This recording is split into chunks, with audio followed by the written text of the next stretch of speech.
நிறைய காய்கறிகள் சேர்த்து நல்ல கமகமான நல்ல டேஸ்டான வெள்ளை குருமா, ஹோட்டல் ஸ்டைல் வெள்ளை குருமா. வீடியோ வந்து ஸ்கிப் பண்ணாமல் கடைசி வரையும் பாருங்கள் ஃப்ரெண்ட்ஸ். பிகினராக இருந்தீங்கன்னா கண்டிப்பாக உங்களுக்கு வெள்ளை குருமா சாப்பிட ஆசைப்படக்கூடியவங்க இந்த வீடியோ மூலியமாக நீங்கள் வந்து தெரிஞ்சுக்கலாம். பரோட்டா, சப்பாத்தி, இடியாப்பம், ஆப்பம், ரைஸ் கூடலாம் தொட்டு சாப்பிட்றதுக்கு செம்ம டேஸ்ட்டாக இருக்கும். இந்த மாதிரி மசாலா அரைச்சி வெள்ளை குருமா செஞ்சு பாருங்கள். உங்கள் வீட்டில் உள்ளவங்க உங்களை கண்டிப்பாக பாராட்டுவாங்க. பாராட்டு நிச்சயம். வெள்ளை குருமா பண்ணுறதுக்காக 1 இன்ச்சு அளவுக்கு வந்து இஞ்சி சேர்த்துட்டு, இது கூட அரை முடி அளவுக்கு வந்து தேங்காய் சேர்த்துக்கலாம்.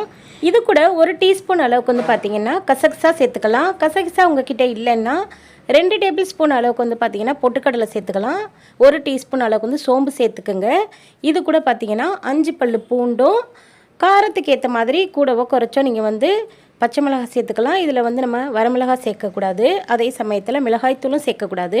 அதனால் உங்கள் காரத்துக்கு ஏற்ற மாதிரி பச்சை மிளகாய் சேர்த்துட்டு 2 ஏலக்காய், 2 இன்ச்சு அளவுக்கு வந்து பட்டை சேர்த்துட்டு இதை வந்து நல்லா நைஸாக தண்ணி ஊற்றி அரைச்சிக்கோங்க. இந்த மாதிரி ஒரு பதத்துக்கு இருக்கணும். இந்த மசாலா தான் வெள்ளை குருமாவுக்கு ரொம்ப ரொம்ப டேஸ்ட்டு கொடுக்கும்.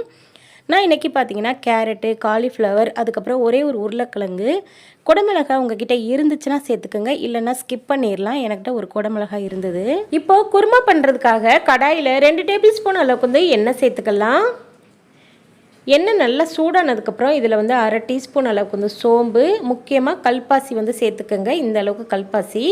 இது கூட பட்டை ஒரு பிரியாணியில் சேர்த்துக்கலாம். சேர்த்ததுக்கப்புறம் இது வந்து நல்லா பொரியட்டும். பொரிஞ்சதுக்கப்புறம் இதில் வந்து 2 வெங்காயம் சேர்த்துருக்கேன். பொடியாக நறுக்குன 2 வெங்காயம், ஒரு பச்சை மிளகாய் சேர்த்துக்கலாம். உங்கள் காரத்துக்கு ஏற்ற மாதிரி பச்சை மிளகாய் சேர்த்துக்கோங்க. பொதுவாக வந்து பார்த்திங்கன்னா ஒயிட் குருமா ரொம்ப காரம் இருக்காது. இதில் வந்து மிளகாத்தூள்லாம் சேர்க்க வேண்டாம். இதில் வந்து 2 தக்காளி பழம் வந்து சேர்த்துக்கலாம். நல்லா பழுத்த தக்காளியாக சேர்த்துட்டு வதக்குங்க. வெங்காயம் இந்த அளவுக்கு கலர் மாறினா போதும். ரொம்ப பொன்னிறமான கலரில் வந்துருச்சுன்னா நம்மளுடைய குருமா வந்து கலர் மாறிடும். இதில் வந்து கட் பண்ணி வச்ச காய்கறிகள் எல்லாத்தையும் சேர்த்துக்கலாம். உங்கள்கிட்ட என்ன காய்கறிகள் இருக்கோ அதை வந்து பயன்படுத்திக்கங்க. இந்த காய் தான் பயன்படுத்தணும்னு இல்லை.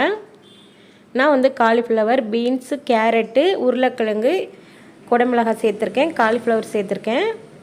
இந்த காய்கறிகள் பார்த்திங்கன்னா குருமாவுக்கு ரொம்ப ரொம்ப டேஸ்ட்டு கொடுக்கும். இதை வந்து இந்த மாதிரி பக்குவத்துக்கு இந்த மாதிரி கிண்டி விடுங்க. அந்த எண்ணெயிலே வச்சு நல்லா கிண்டி விடுங்க. நம்ம ஃபஸ்ட்டு அரைச்ச மசாலாவை சேர்த்துக்கலாம். சேர்த்ததுக்கப்புறம் இது போல் நல்லா கிண்டி விடுங்க. இப்போ பார்த்தீங்கன்னா இதில் வந்து தண்ணி சேர்க்கணும். உங்களுக்கு வந்து குருமா எந்த அளவுக்கு தேவைப்படுமோ அதுக்கேற்ற மாதிரி தண்ணி சேர்த்துக்கலாம். 2 டம்ளர் அளவுக்கு வந்து தண்ணி சேர்த்துருக்கேன். தண்ணி சேர்த்துட்டு நல்லா மறுபடியும் ஒரு கரண்டி வச்சு நல்லா கிண்டி விட்டுட்டு இதை மூடி 5 நிமிஷத்துக்கு வேக விடுங்க. மிதமான ஹீட்டில். ரொம்ப குழைய வேக விட்டுற வேண்டாம். எல்லா காய்கறிகளுமே ரொம்ப சாஃப்டான காய்கறிகள் தான், அரை வேக்காடாக சாப்பிடக்கூடிய காய்கறிகள் தான். இது வந்து பார்த்திங்கன்னா இந்த மாதிரி நல்லா சலசலன்னு கொதிச்சுட்ருக்கு.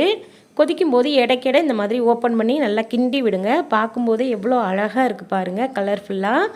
நம்மளுடைய வெள்ளை குருமா சூப்பராக கமகமன்னு வீடே மணக்கக்கூடிய வெள்ளை குருமா ரெடி ஆயிடுச்சு. இப்போ வந்து பார்த்திங்கன்னா அடுப்பை ஆஃப் பண்ணிடுங்க. ஆஃப் பண்ணிவிட்டு 5 நிமிஷம் கழித்து எடுத்து ஓப்பன் பண்ணிங்கன்னா நல்லா திக்காயிரும். ஹோட்டலில் கொடுக்கக்கூடிய வெள்ளை குருமா யாருக்கெல்லாம் பிடிக்குன்னு சொல்லிவிட்டு கமெண்டில் சொல்லுங்கள். வெள்ளை குருமா இன்னும் கொஞ்சம் கொடுக்க மாட்டாங்களான்னு கேட்கக்கூடியவங்களா நீங்கள்? கண்டிப்பாக வீட்டில் இந்த மாதிரி பக்குவத்துக்கு மசாலா அரைச்சி செஞ்சு சாப்பிட்டு பாருங்கள். சப்பாத்தி, ஆப்பம், இடியாப்பம், பரோட்டா, இட்லி, தோசை, சாதத்துக்கூடலாம் வச்சு சாப்பிட்றதுக்கு செம்ம டேஸ்ட்டாக இருக்கும். செஞ்சு அசத்துங்க.